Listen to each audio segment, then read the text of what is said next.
Mas mesmo com todo o sucesso que Branca de Neve trouxe para a Disney e todo o dinheiro que ela arrecadou, uma greve se instalou nos estúdios Disney em 1941. Os funcionários, eles exigiam por melhores salários e melhores condições de trabalho e diziam que o Walt Disney não usava reconhecimento o suficiente para seus colaboradores, e cartazes escritos "Somos camundongos ou homens" ou "Um gênio e 500 anões" eram vistos em frente aos estúdios Disney naquela época, e isso gerou muito problema para a Disney. A primeira visita de Walt à América Latina foi uma ideia do seu irmão Roy para ele sair um pouco dessa pressão, e o governo americano estava muito preocupado com a invasão do governo comunista nos países da América Latina, principalmente a Argentina. Então, Walt era visto como poderia ser embaixador dos Estados Unidos aqui na América Latina. Então, quando ele chegou aqui, ele foi direto para o Rio de Janeiro, e principalmente o Rio de Janeiro, na verdade, aqui no Brasil, e ele se encantou com a cultura e com as paisagens do Rio de Janeiro e do Brasil inteiro, e resolveu criar um personagem para representar a cultura brasileira no resto do mundo e dentro dos estúdios Disney. Ele criou o personagem chamado Zé Carioca. Quando Walt retornou à Califórnia, a greve já estava mais controlada, só que mesmo assim o estúdio ficou fechado por praticamente um ano.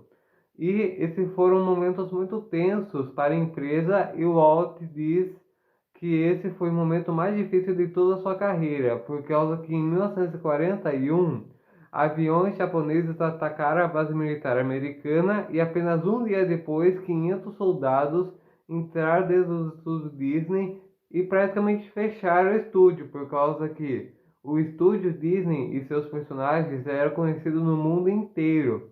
E por isso, algum país contra os Estados Unidos poderia querer causar um atentado contra os estúdios Disney, e a base militar dos Estados Unidos, o poder militar dos Estados Unidos, resolveu intervir para evitar qualquer problema relacionado ao estúdio Disney. E para piorar ainda mais a situação, as pessoas estão muito preocupadas com o prejuízo que a Segunda Guerra Mundial tinha causado na economia dos Estados Unidos. E por causa disso, elas preferiram guardar o seu dinheiro ao invés de gastar indo ao cinema. E a distribuição de filmes na Europa não estava acontecendo, o que prejudicou muito os estúdios Disney. E a Segunda Guerra Mundial foi muito importante para os Estados Unidos, por causa que o poder americano estava lutando contra o fascismo e o nazismo.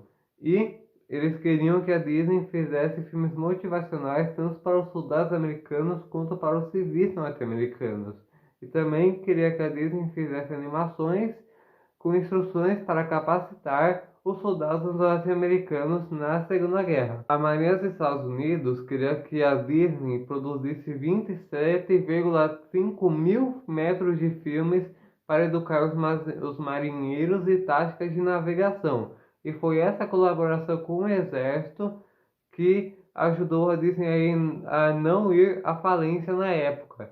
Só que mesmo assim, a Disney não estava em uma situação favorável financeiramente na época. Seus últimos lançamentos, Fantasia e Bambi, não tiveram reconhecimento, não tiveram o lucro esperado pela empresa. Mas foi aí que veio mais um sucesso que deixaria a empresa novamente confortável financeiramente. Desde 1942, a empresa não lançava longa-metragens animados. Então, Walt resolveu contar a história de uma nova princesa, a Cinderela.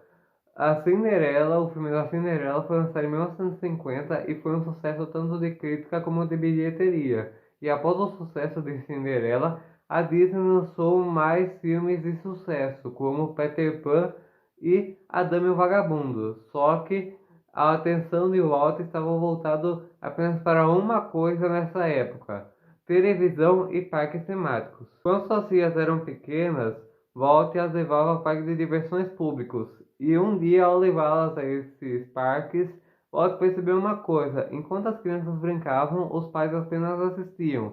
Então ele pensou em uma coisa: por que não pode existir um parque em que as crianças e os pais se divertem juntos e a diversão não tem idade? Assim que veio a ideia da Disneyland. A Disneyland era um lugar diferente. Além de divertir tanto os pais quanto as crianças, ela tinha um tema. Esse tema era a própria Disney. Só que, como usou os projetos de Disney, esse projeto seria extremamente caro. E para financiar esse projeto megalomaníaco, os empréstimos do banco não seriam suficientes. Então, o Walt achou outra solução para isso. As televisões estavam se popularizando na época, e grandes emissoras nasciam para disputar quem seria a emissora mais popular nos ares norte-americanos. Então, Walt e Roy resolveram fazer um contrato, resolveram fazer uma parceria com uma empresa de televisão que estava nascendo na época, a ABC, e estava disposta a participar dos projetos megalomaníacos de Walt. A ABC topou entrar como sócia da Disney nesse novo empreendimento e arcar com a maioria dos custos de produção do parque. Só que para isso ela queria um contrato de exclusividade com a Disney para a produção de um programa que iria passar no canal da emissora. Foi aí que surgiu o Clube do Mickey. O programa ficou extremamente famoso nos Estados Unidos inteiro e foi fundamental para o crescimento da emissora da ABC, que se tornou o maior canal de televisão no mundo inteiro.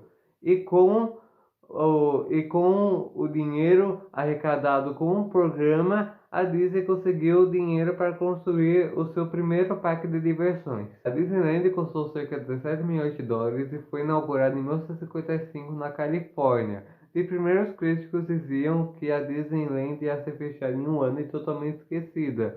E no primeiro momento isso parecia ser verdade, por causa que era aproximadamente esperado 6 mil pessoas na inauguração, só que compareceram ao evento mais de 28 mil pessoas. E além dessa quantidade enorme de gente que não era esperado, muitas pessoas entraram com ingressos falsos e uma onda de calor derreteu o asfalto recém-colocado no parque. Além disso, a quantidade de lixeiras não era proporcional à quantidade de gente, e muito lixo ficou espalhado pelo chão, contrariando os principais princípios de Disney: a limpeza. Com excesso de gente e falta de limpeza, o atendimento ao cliente não estava acontecendo como o Walt havia planejado. Walt não estava gostando nada de como os seguranças tratavam os clientes. E mesmo com todos esses problemas, a Disneyland foi um sucesso, e em 10 anos, mais de 50 milhões de pessoas passaram pelo parque. Isso é muita gente.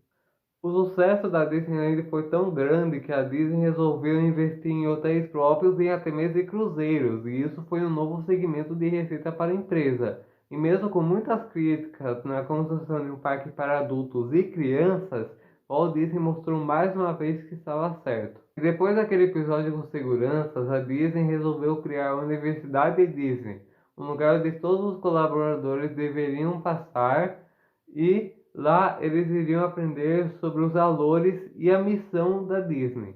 Existe até mesmo uma história que diz que uma vez uma criança tinha perdido um brinquedo no parque da Disney e estava chorando. Um colaborador percebeu, foi até a criança e perguntou por que ela estava chorando naquele lugar. E ela disse que havia perdido um brinquedo. Então o colaborador levou ela até uma loja de brinquedos no parque e disse para ela escolher o brinquedo que ela tinha perdido. A criança escolheu e o brinquedo foi pago totalmente pelo parque. Logo depois dela escolher o brinquedo, o homem olhou para a criança e disse que aquele lugar não era um lugar de tristeza, em sim um lugar de felicidade. Disney era muito perfeccionista e algo que aconteceu no parque o deixou furioso. Um dos principais pilares do parque é que era realidade e ficava do lado de fora. E chegou no momento em que os edifícios começaram a ser construídos ao redor do parque, e quando o visitante chegava lá, olhava para os edifícios, percebia a realidade do lado de fora. E Walt dizia que quando as pessoas olhavam para esses edifícios, elas lembravam de seus empregos, e isso tirava toda a magia do lugar. Então surgiu o Projeto Flórida. Nesse Projeto Flórida, Walt comprou as terras mais baratas perto de lá, e todo mundo achava que era a Ford ou a NASA que estava comprando essas terras, mas era o Walt Disney escondido. Quando Walt já havia comprado 111 quilômetros de terra, havia na Califórnia a comemoração de 10 anos da Disneylândia, e Walt estava lá para dizer quais seriam as novas atrações. Nessa comemoração, uma jornalista perguntou a Walt se era ele que estava comprando as terras em Orlando, e ele negou isso. Só que mesmo assim, no dia seguinte, saiu no jornal que o comprador misterioso era Walt Disney. E dizem que o preço de $180 por terra subiu para $180.000. E o Walt resolveu fazer uma mudança. Em vez de começar a construir o parque pelas bordas, resolveu começar a construir o parque pelo centro. Resolveu fazer isso por causa que assim a realidade seria impossível entrar no campo de visão dos visitantes do parque, e assim a magia seria toda preservada. Só que infelizmente, mesmo com todo seu esforço para a construção dos parques na Flórida, o Walt não conseguiu assistir à sua inauguração. O segundo parque foi inaugurado em 1971 e o Walt descobriu um câncer um pouco antes e faleceu no dia 15 de dezembro de 1966, deixando sua esposa, suas duas filhas, seu irmão Roy e um legado inesquecível. Walt transformou o cinema e a forma como nós vemos o cinema. Era impossível que filmes de animação tivessem vozes humanas, era impossível que filmes de animação tivessem cores, só que o Walt Disney gostava de fazer o impossível.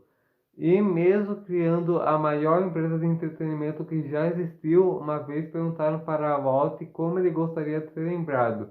E ele respondeu: eu sou um contador de histórias e todas as coisas que eu fiz, eu gostaria de ser lembrado como um contador de histórias. Bom, eu espero que vocês tenham gostado dessa saga de vídeos sobre a história de Walt Disney, o maior contador de história que já existiu e fundador de uma das melhores empresas que eu já conheci na minha vida, a Disney, que com certeza você já assistiu alguma coisa dela.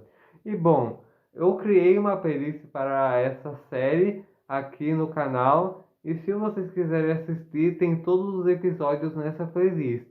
Bom, espero que vocês tenham gostado dessa saga de vídeos e até a próxima.